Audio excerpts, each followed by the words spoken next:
Sa video natin ngayon, pag-uusapan natin kung paano mag-setup ng ACH transfers gamit ang isang business checking account mula sa Grasshopper Bank. What's up guys? Ako si Ashley at kung naisip mo na kung paano magpadala ng payment sa mga contractors or vendors o kung gusto mo mag-transfer ng pera between your business accounts without dealing with excess fees, ito na ang video para sa'yo. Ang pag-setup ng ACH transfers dapat simple lang. Pero depende sa bank mo, minsan pwede talaga siyang medyo confusing. Ang Grasshopper ay ginawa talaga para sa mga businesses na gusto ng mas simple na way para mag-manage ng pera online at ang ACH transfers ay isa sa mga core tools available in your dashboard. So let's get into it. First of all, ano nga ba ang Grasshopper Bank? Ang Grasshopper ay isang fully digital FDIC insured business bank built for startups. Para to sa mga small business owners and independent professionals, ginawa siya para sa mga modern businesses na nag-ooperate online and want tools that help streamline money management. Nag-offer ang Grasshopper ng business checking at savings account at yung Innovator Business Checking Account ang flagship product nila. Meron to mga tools na tulad ng invoicing, bookkeeping, integrations, debit card rewards, at isang competitive na interest rate sa balance mo. Lahat pwede mong i-access gamit ang desktop o mobile app mo at yung account ay ginawa talaga para i-support ang daily operations ng mga entrepreneurs and business owners. So, if you regularly spend payments to contractors, nagbabayad ng team members, transfer ng pera between sa iba't ibang business accounts, yung ACH transfer functionality ng Grasshopper, dashboard mo pwedeng gawing sobrang mas madali yung buong process. So, ang ibig sabihin ng ACH ay Automated Clearinghouse. Isa tong secure na electronic network na nagpa-process ng transactions between financial institutions in the United States. Ginagamit ang ACH para sa mga bagay tulad ng direct deposit, payroll, recurring subscriptions, at mga standard na bank transfers. Kapag nag-send ka ng ACH payment, basically nagpapadala ka ng funds electronically mula sa business bank account mo papunta sa bank account ng ibang tao. Ang mga payments na to kadalasan tumatagal ng 1 to 3 business days bago ma-process. Madalas libre sila or much lower cost than wire transfers. O kumpara sa card-based payments, sa case ng Grasshopper, kasama ng ACH transfers bilang part ng business account mo. Walang fees para sa incoming or outgoing ACH transfers kapag ginamit mo yung Innovator Business Checking Account. Malaking tulong to sa pag-manage ng day-to-day operations mo ng hindi mo na kailangan mag-alala sa per transaction cost.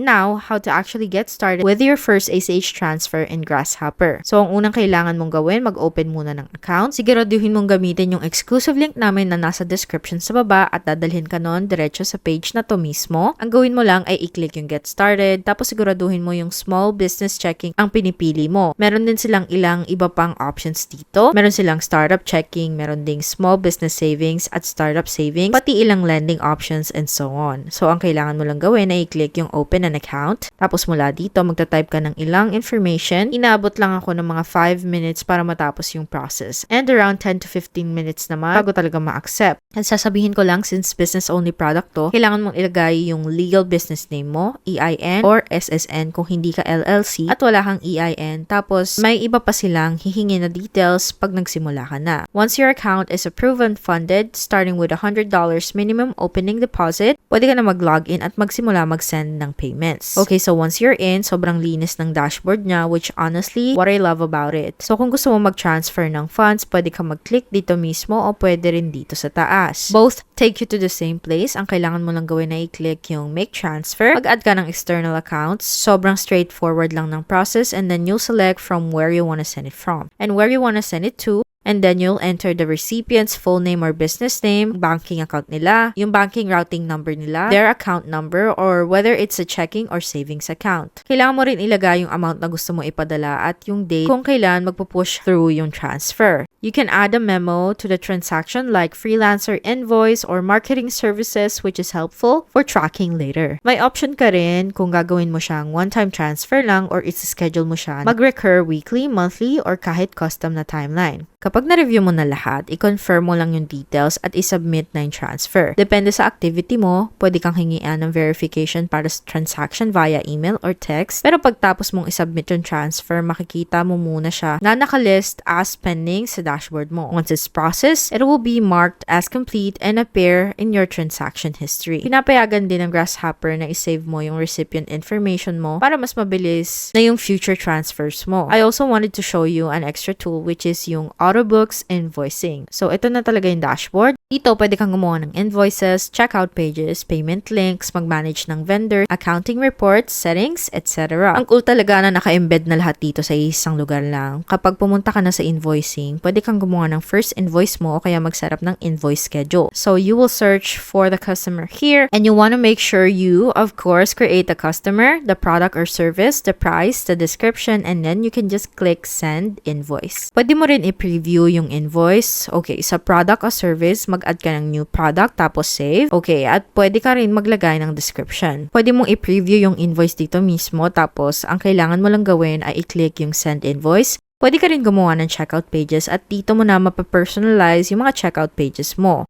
To capture the specific details your business needs from your customer, pwede mong i-share yung checkout pages mo kahit saan gamit ang text, email, or social media. Enable customers to access your checkout pages quickly by downloading high-resolution QR codes. At pwede kang mabayaran ng buo every time gamit mo yung price adjusting fee calculator nila. Tapos pwede ka rin mag-send ng payment link as well. So they can add in their information. Here's where all your vendors will live. They also do have an accounting portion right here, but you have to upgrade for $9.99 kada buwan. May mga reports ka na agad dito, pati sa iba pang settings. So it's really cool that it's all in one place and you don't have a bunch of different tools. Everything can be done in one system. Nagko-connect din siya sa QuickBooks at sa iba pang tools. So kung gusto mo rin siyang i-connect sa ganung paraan, pwede mo rin talagang gawin yon. If you want to check them out, pati na yung invoicing system nila, siguraduhin na gamitin mo yung link namin na nasa description sa baba. One last note on receiving ACH transfers. So dito, pwede mo tong ibigay sa mga clients mo. Ang gagawin mo lang ay ibigay yung routing number mo. You can provide this to clients, platforms like Stripe or Shopify or payroll systems like. So once the sender initiates the payment, usually maglaland to sa account mo within 1 to 2 business days. Libre ang incoming ACH transfer sa Grasshopper at wala ring limit kung ilan ang pwede mong matanggap. Pwede mo ring ilink yung Grasshopper account mo sa mga platforms na gumagamit ng Plod. Para sa account verification, ginagawa lang nitong mas madali i-connect yung mga invoicing systems, accounting, software, or payment apps. Pwede ring tumanggap yung account ng payments mula sa third-party platforms na nagsusupport ng direct deposit. Meron din mobile check deposit na available mismo sa app. So kung makakatanggap ka ng paper check, pwede mo na lang siyang i-deposit by snapping a photo. No need to go into a branch. Once na regular ka nang gumagamit ng ACH transfers, keeping track of everything is important.